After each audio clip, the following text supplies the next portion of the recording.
The habits you have today will determine the quality of your life tomorrow. And life as a man in modern society is no easy task. The world expects great things from men, but it's not always easy to live up to those expectations.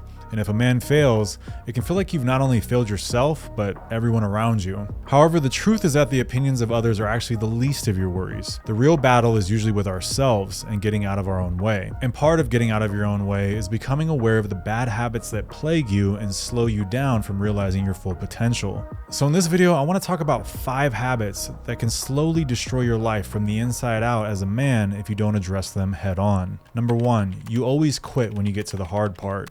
When I was a teenager, I had this ability to learn things quickly and get pretty decent at them, but I would always give up and move on to the next thing when the hard part started. I remember trying to learn a few different programming languages, and it was always fun and games during the introduction exercises and building basic apps or website functions. But when I was left on my own to create and debug something, I said screw it and moved on to something else. This is one of the worst possible habits you can have as a man because it leaks into everything in your life. You literally program yourself to quit anytime something gets tough, which means you will come up short and quit everything eventually, because everything under the sun has a difficult and challenging phase to it. If something is worth doing, it always has a difficult phase where you will question if you even want to continue doing this thing or get frustrated repeatedly until you finally figure it out. However, that point of figuring things out after a long and confusing grind is where the rewards are to be had. And you'll never actually reap those rewards if you make it a habit to move on to the next shiny thing that gives you that initial burst of dopamine when it's easy at the start. Instead, make a deal with yourself that when you genuinely want to pursue something or start a new project, that you will see it through the highs and the lows. Promise yourself that you will endure the process so that you can get to the part where you can actually start to see some of the rewards of gaining a new skill, starting a new business, changing your body, or whatever it is you've decided to do. Now, everyone knows that Aristotle quote about how excellence is a habit and we are what we repeatedly do. And it's true, whatever you repeatedly practice is what you become. And the last thing you want to be in this life is a quitter. There are way too many challenges and obstacles to overcome as a man to afford being a quitter. Oh, and fun fact, Aristotle never actually said that quote. It's actually from a philosophy book in the 1920s.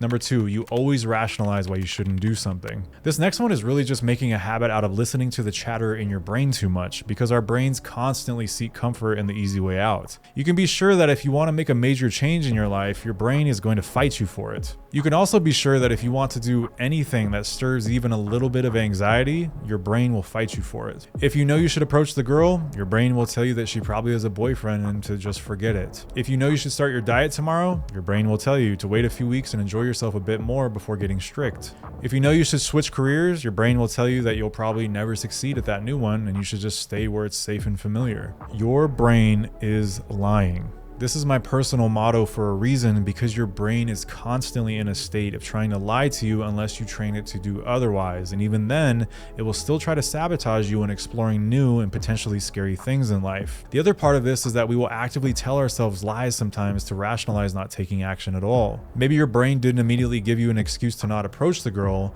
but you waited so long and reasoned with yourself to the point where you now have 5 different reasons why you should wait until the next time you see her, or you wore the wrong outfit, or you're not sure what to say, or she's going to reject you because you always get rejected, etc., etc. If you lag long enough between thought and action, it's easy to end up in a state of mind that rationalizes every new decision you're faced with, and pretty soon you're living in a cycle of fear and procrastination. The solution to this is to cut the BS with yourself and be honest about the pros and cons, and take action, because time is limited on this planet and tomorrow isn't promised, which leads me to my next point. Number 3, you never live with any urgency. This one goes hand in hand with the last point. You always figure there's tomorrow to get started, or the next day, or maybe a month from now when things are better. There's always more time on the clock in your mind, but the truth is that you don't actually know how much time is left on the clock of your life. Now, God forbid, but you or I could be gone in the next 5 minutes, or the opposite could happen and we could be here for another 50 or 60 years, or whatever the time may be. The point is that we don't know, but we need to use that uncertainty as a motivator to continuously live with urgency and make decisions with enough speed to where we kill procrastination, but also slow enough to make a methodical decision that makes sense. Because I'm not saying to live recklessly or do stupid things for the sake of living with urgency, but instead realize that you have a finite amount of time on the clock that is constantly ticking until you expire, and you will never feel ready for most of the things you want to do, so the time to do them is right now. Also, one more note before I go on, I've known some people in my life that get depressed by this idea that we have limited time. It brings them down in a way, like, why bother doing doing anything at all. However, I want to say that with enough overthinking and nihilism sprinkled on top, you can reason your way out of doing anything. But at the end of the day, you are present on this planet in this current reality, and that alone makes striving for a better life worth doing to enjoy your time here. Because the opposite choice is a life of slow death and misery until you finally do expire. And you are here for a purpose and made for better things than just that. You are in a human body, which is the most complex machine we have on this planet, and it is capable of incredible things, but only if you take care of it and direct it on a path that can create those incredible things. Number 4, you always default to criticizing others. Again, referencing my life as a teenager, when I was growing up, I came up around a lot of negative friends. If you think trolling online is bad now, it was way worse dealing with the friends I had and the roasting that every guy in the friend circle had to endure in order to gain the respect with the other guys. It was both good and bad. It was good for developing a thick skin, especially now in a world where many people are soft and get offended very easily. But the bad side was that it trained my mind to view things in a negative light a lot of the time, including criticizing others as my default mode of thinking and communication. It was easy for me to spark a conversation with someone by gossiping and talking trash about somebody else, but I didn't realize how infectious this was to my own personality and progress in life. When you default to criticizing others and their choices all the time, you develop an energy about you that is repelling to others, and you start to drift towards those other habits that I spoke of previously. It becomes easy to rationalize why you shouldn't do something because others failed at that thing, or others look stupid in your opinion trying to make it happen, and then you procrastinate and it falls by the wayside. Or maybe you do try to do something new, but then you decide to quit because you feel stupid doing it, or like the goal isn't actually something that is realistic for you, because your mind has been programmed to be a pessimistic machine. In other words, your mind is smothered in a negative haze that you view everything in life through. Regardless of what happens, there are only bad outcomes to having a mind that is quick to criticize others, and it also makes other people suspicious of you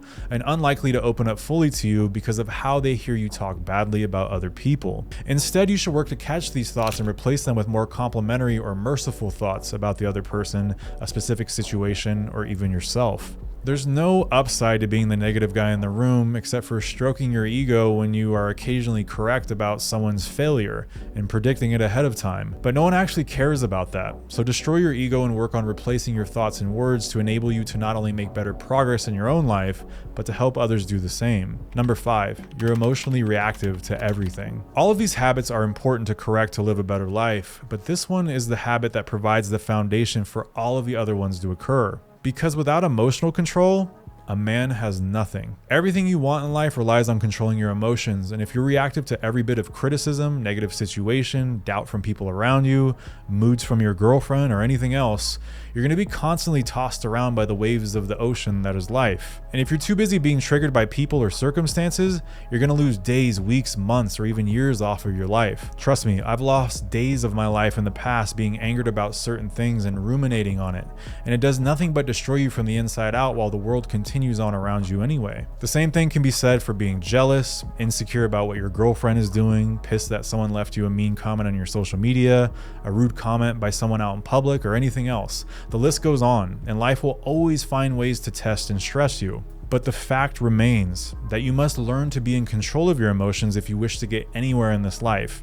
And both men and women alike will be repelled by a guy that can't control his impulses. Respect is what friendships and relationships are built on, and losing emotional control is how people lose respect for you. It's also how women gain and lose attraction for you. It all begins with their respect for you overall, which always includes evaluating your emotional control. So quite literally everything in life, ranging from the decisions you make to the people around you, hinges on the amount of emotional control that you possess. And there are people filling prisons right now because they couldn't control their impulses in the heat of the moment. If any habit on this list can destroy your life, it's this one, and it's the one worth focusing on the most as the foundation to build other habits upon. You must be in control of your emotions in order to reach your full potential. Now, before you go, make sure you check out some of the links down in the description below, and make sure you watch this video next, where I talk about some of the things you can start implementing into your life to stand out above the crowd. And I will see you in the next one.